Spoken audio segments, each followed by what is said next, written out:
오는 2022년 11월 9일부터 11일까지 3일 동안 아시아 최대 스타트업 컨퍼런스 중 하나인 컴업 2022가 열리는데요. 떠오르는 한국의 루키 스타트업부터 유니콘 스타트업, 글로벌 스타트업의 창업자와 투자자들의 인사이트를 한 곳에서 즐기고 네트워킹도 할 수 있는 축제입니다. 한국 대표 스타트업 미디어 중 한 곳인 플랫텀의 조상래 대표님과 함께 앞으로 스타트업 생태계는 어떻게 될 것인가, 2022 컴업에서는 어떤 걸 기대해 볼 수 있는지 한번 이야기를 해보도록 하겠습니다.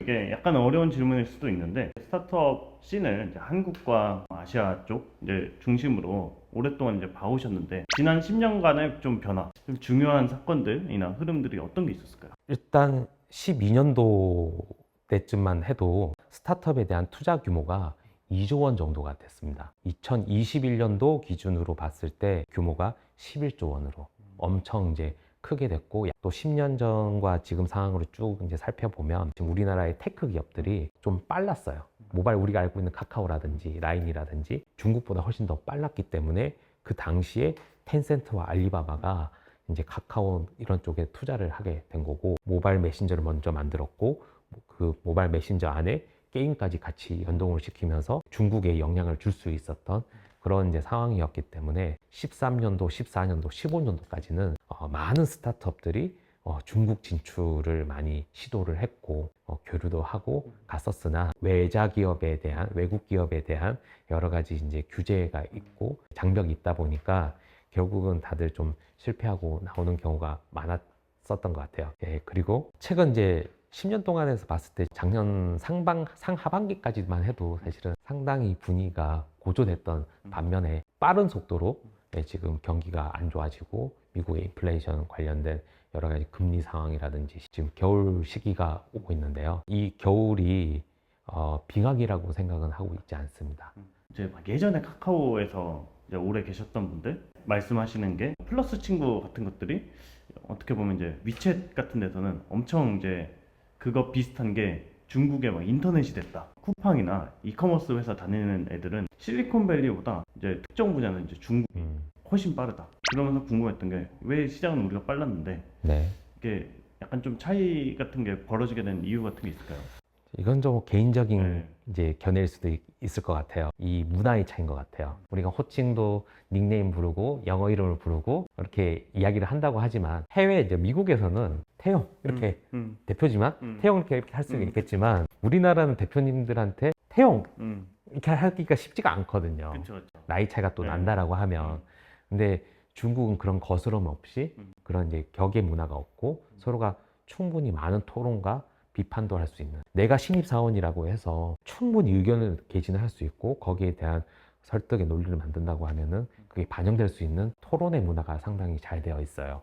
우리는 웹을 기준으로 해서 모바일로 전환을 하고, 웹에서 경험했던 의사결정권자나 팀의 리더들이 계속 거기에 대한 피드백을 주지만, 중국은 웹을 설계를 해보지 않은, 구축한 경험이 없는 사람들이 바로 모바일을 처음으로 기획을 하다 보니까 거기서 이제 나타날 수 있는 여러 가지 이제 UX, UI에 대한 변화라든지 창의적으로 생각할 수 있는 부분들이 많이 생겨난 것 같아요. 이런 모바일 쪽에서는 특히나 중국이 좀 많이 앞서 나가고 있는 부분이 분명히 있는 것 같아요. 항상 이제 컴업에서는 미래를 예측을 하잖아요. 네. 좀 돌이켜 보면은 작년에 이제 컴업 또는 이제 스타트업 씬 전반에서 좀 틀렸던 예측과 맞았던 예측 같은 게 있다면 어떤 게 있을까요? 당연히 틀렸다고 할 수 있는 거는 이제 그 자금 시장이지 않을까. 자금 시장이 계속 좋을 거라고 생각을 했죠. 코로나가 이제 풀리면 이제 당연히 더 이 교류가 많아지면서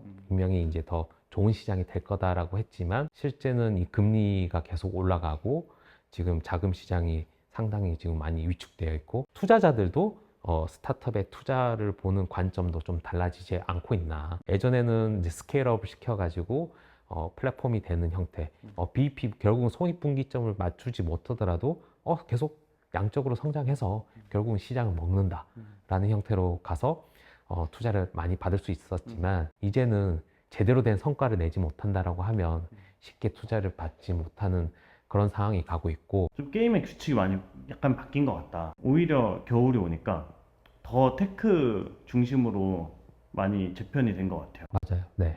당분간 어차피 힘들 테니 미래에 차라리 배팅을 하자. 오히려 이제 지표로서 증명되는 것들은 시드단에서 프리 A, 시리즈 A까지 가는 이 규모는 오히려 양적으로 훨씬 더 많이 투자를 받았어요. 그러니까 투자를 몇백억씩 투자를 받았던 회사들이 지금 자금 조달에 큰 어려움을 겪고 있는 거지만 정체되어 있는 좀 겨울 이 시기가 부익부 빈익빈에서 이제 어느 정도 좀 조화가 이루어지는, 그러니까 앞단에 오히려 더 많이 투자를 지금 더 하고 있는 그런 상황으로 가고 있지 않나라는 생각이 듭니다. 작년도에 이 회사가 유니콘이 될 겁니다. 내년엔 유니콘이 더 많이 나올 겁니다. 뭐 이런 내용들은 이제 다 틀렸고, 그치만 이제 더 많은 창업과 새로운 아이디어들이 나올 거다. 이거는 맞았고. 네, 큰 회사들이 지금 더 이제 허리들을 많이 쫄라매야 되는 상황이 된 거고, 밸류도 좀 조정이 된 것 같아요.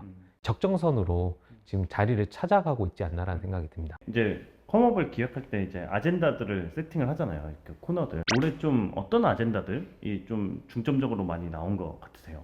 지금 딱 트렌드에 맞는 것들이 많이 있는 것 같아요. 이제 혹한기에 대한 부분, 맞아요. 네. 겨울은 겨울에 대한 도대체 언제 끝나는가. 네. 투자를 어떻게 받고 생존할 것인가, 지역에 대한 이 스타트업에 대한 주제도 또 재미있었던 것 같고요. 좀 학생들이 또 많이 관심을 가졌으면 좋겠고요. 이런 이제 기술 트렌드에 대한 부분도 다양성이 많아진 것 같아요. 크립토 부분도 작년에는 많은 부분이 좀 그쵸. 화두가 됐었는데 이번에 하나의 또 일련의 이제 큰 사태가 생기면서 좀 주춤하고 이 아젠다들도 좀 많이 빠진 것 같은데, 근데 좀 객관적으로 좀 볼 필요는 분명히 있다고 생각을 합니다. 화폐 가치로서는 사실 큰 여전히 리스크가 있기 때문에 이 크립토에 대한 부분, 블록체인에 대한 부분이 지금의 스타트업의 수준으로 양적으로 질적으로 성장했을 때 이 부분을 우리가 어떻게 바라봐야 될 거고 규제를 해야 될 것인지 그때에서는 좀 논의를 할 수 있을 것 같아요. 그러니까 초창기 때는 이게 그냥 단순히 ICO에서 코인 발행에 상당히 많이 좀 집중이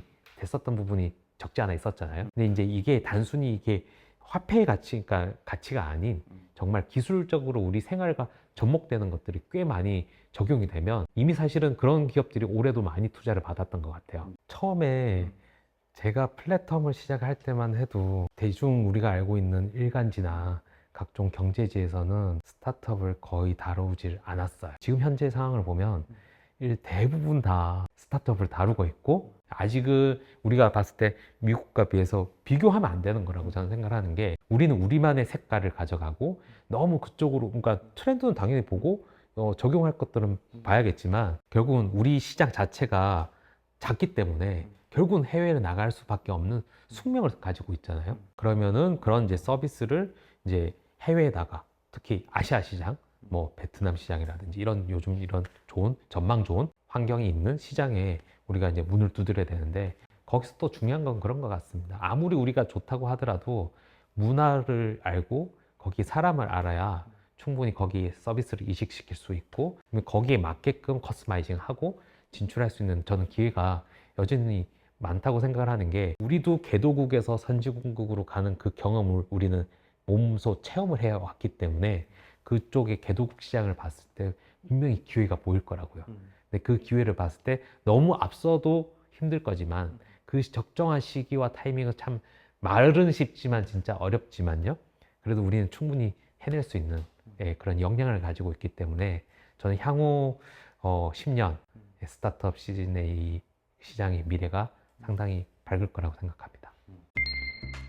컴업이 2019년에 이제 처음 시작을 했을 때는 이제 중소벤처기업부에서 좀 주관을 해서 좀 관하고 이제 민하고 좀 같이 하는 그런 형태로 이루어졌다면은 2022년 이제 컴업부터는 이제 민간 중심으로 이제 운영이 됩니다. 훨씬 더 자유분방한 분위기에서 컨퍼런스, 페스티벌 진행하려고 노력을 하고 있으니까 많은 분들이 이제 참여해 주셔서 같이 즐겨주시면 좋을 것 같고, 이제는 이제 저희가 첫걸음이라고 볼 수 있을 것 같아요. 사회를 맞이하지만 민간으로 저희가 이제 이양되는 첫 이제 단추를 끼웠다고 볼 수 있을 것 같아요. 부족한 부분도 좀 살펴주시고 미래가 궁금하시다면 컴업으로 오십시오.